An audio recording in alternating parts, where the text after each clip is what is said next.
Management करताच येईल, plus त्याच्यासोबत आपल्याला अर्जंट फाईल्सच्या संदर्भातली काही त्या ठिकाणी कारवाई करायची असेल तर ती देखील आपल्याला त्या माध्यमातून करता येईल।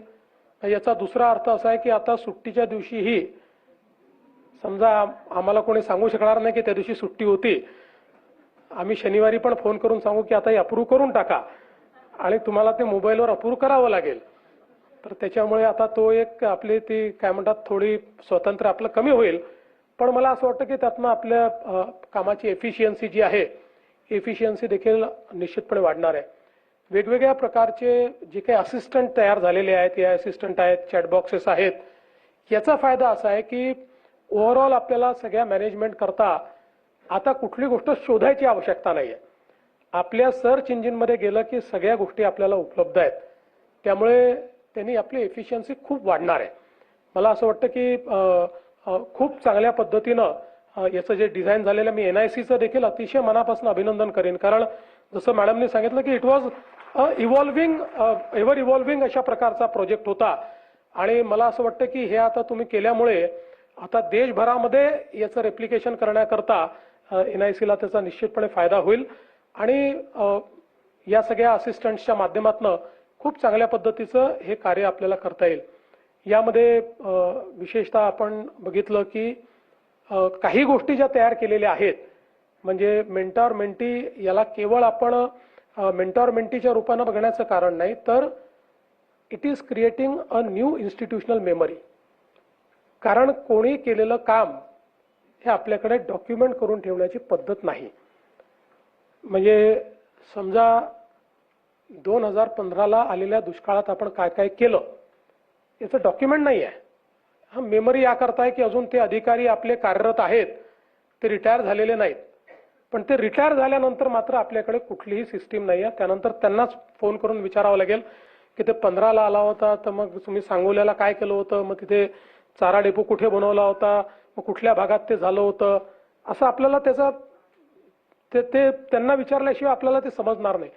पण आता एक प्रकारची या सिस्टीममुळे आपण एक इन्स्टिट्यूशनल मेमरी देखील तयार करतो की जे काही बेस्ट प्रॅक्टिसेस आहेत त्या सगळ्या बेस्ट प्रॅक्टिसेस त्या ठिकाणी एक प्रकारे डॉक्युमेंट होत आहेत, त्याची रिपॉझिटरी तयार होते आहे आणि वेगवेगळ्या पद्धतीनं त्याचं परम्युटेशन कॉम्बिनेशन देखील आपल्याला करता येणार आहे। इतके अधिकारी इतकं चांगलं काम करत असतात, पण त्यांनी केलेलं जे काम आहे ते त्या काळापुरतं आपण लक्षात ठेवतो, कधीतरी एखादा आपला गतिमानता पुरस्कार वगैरे असा त्यांना देतो, परंतु त्यानंतर फार काळ ते काम काही कोणी लक्षात ठेवत नाही। दरवेळेस रिइन्व्हेंटिंग द व्हील अशा पद्धतीनं आपण काम करत असतो, पण मला असं वाटतं की या पद्धतीमुळे त्याचंही चांगल्या पद्धतीचं डॉक्युमेंटेशन आपण करू शकू आणि त्यातनं ज्यांना बेस्ट प्रॅक्टिसेस रेप्लिकेट करायचे आहेत किंवा नेहमी आपण असं म्हणतो की you have to build on it. So एखादी बेस्ट प्रॅक्टिस आपण बघितल्यानंतर आताच्या परिस्थितीमध्ये त्यापेक्षा चांगलं काय करता येईल, त्याच्यामध्ये काही राहिलं होतं का, काही लॅकुनाज होते का, ते दूर कसे करता येतील, याचाही विचार हा आपल्याला निश्चितपणे त्या ठिकाणी करता येतो। आणि म्हणून मला असं वाटतं की या सगळ्या ज्या काही व्यवस्था आपण या ठिकाणी उभ्या केलेल्या आहेत, मोबाईल ॲप्स असतील किंवा संपूर्ण या ठिकाणचं मेंटॉर मेंटी पोर्टल सारखं पोर्टल असेल आणि सगळ्या गोष्टी पोर्टलवरही आहेत आणि मोबाईलवरही अवेलेबल आहेत, त्यामुळे मला असं वाटतं की आपल्या सगळ्यांना आपली गती वाढवण्याकरता खूप चांगला यातनं फायदा मिळणार आहे। एकच छोटं उदाहरण मी सांगतो की आत्ताच आपल्याकडे गेल्या काही वर्ष दीड वर्षामध्ये आपल्या शिक्षण विभागामध्ये एक जो काही घोटाळा आपल्या लक्षात आला की कसं आपल्याकडे होतं, आंधळ दळतं कुत्रं पीठ खातं असं आपण नेहमी ऐकायचो, तशा पद्धतीनं ज्यावेळेस या लोकांनी आपलं जे काही सेवार्थमध्ये जे काही घोटाळे झाले आणि लोकांनी आपल्या सिस्टीममध्ये जाऊन त्या ठिकाणी ज्याची कधी नियुक्ती झाली नव्हती त्याला नियुक्त करून टाकलं, ज्याची नियुक्ती आज झाली होती त्याला 5-5, 7-7 वर्ष मागे जाऊन त्याचे जे काही कागदात ते क्रिएट केले आणि त्याचे पैसे पण काढून टाकले।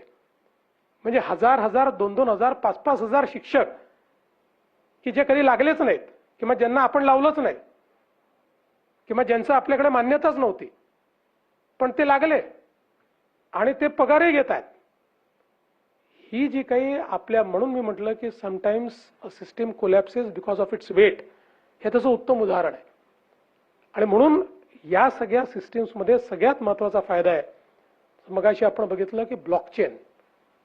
आज प्रत्येक व्यक्तीचे जे काही सर्टिफिकेट्स आहेत हे डिजी लॉकरला जात आहेत, ब्लॉकचेन्स तयार होत आहेत. अगदी आपण नियुक्तीच्या काळात बघितलं की काही लोकांना स्पोर्ट्स कोट्यातनं आपण नियुक्त केलं. आता लक्षात येत आहे की त्यांनी जे सर्टिफिकेट दिलं त्या स्पर्धाच झालेल्या नाही आहेत, किंवा ज्यांना त्यांनी सर्टिफिकेट दिलं ते असोसिएशनच बोगस आहेत, ते अस्तित्वातच नाही आहेत.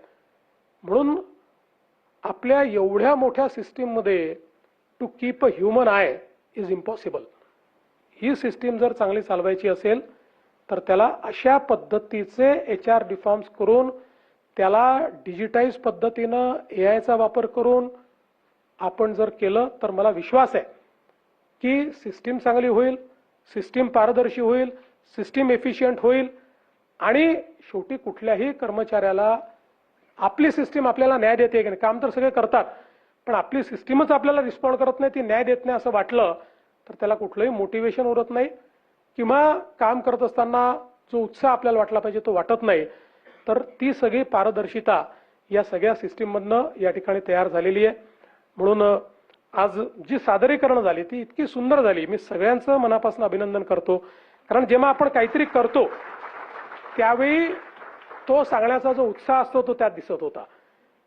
म्हणजे कुठल्या तरी, म्हणजे विथ ऑल ड्यू रिस्पेक्ट तुम्ही दिला तसा, all due respect to all our consultants, पण it was not just consultant driven. हे सगळ्यात महत्त्वाचं होतं. त्या सिस्टीममध्ये काम करणारे ज्यावेळेस सिस्टीम समजून ती सिस्टीम नीट करतात त्यावेळी ती खऱ्या अर्थानं नीट होते. आणि आता तर आपण गेल्या काही जे काय आपण वेगवेगळे रिपोर्ट्स तयार केले किंवा वेगवेगळे आपल्या ज्या स्ट्रॅटेजीज तयार केल्या त्यात तर माझ्या लक्षात असं आलेलं आहे की जेवढं ज्ञान हे आपल्या अधिकाऱ्यांकडे असतं ते इतरांकडे नसतं, कारण आपल्याकडे ग्राउंड रियालिटी माहिती असते, तिथे काम केलेलं असतं, शॉर्टकमिंग्स माहिती असतात, एखादी सिस्टीम चालू शकते की नाही आपल्याला माहिती असतं. फक्त ते सगळं एका नीट व्यवस्थेत बसवणं हे कदाचित आपल्याला येत नसतं.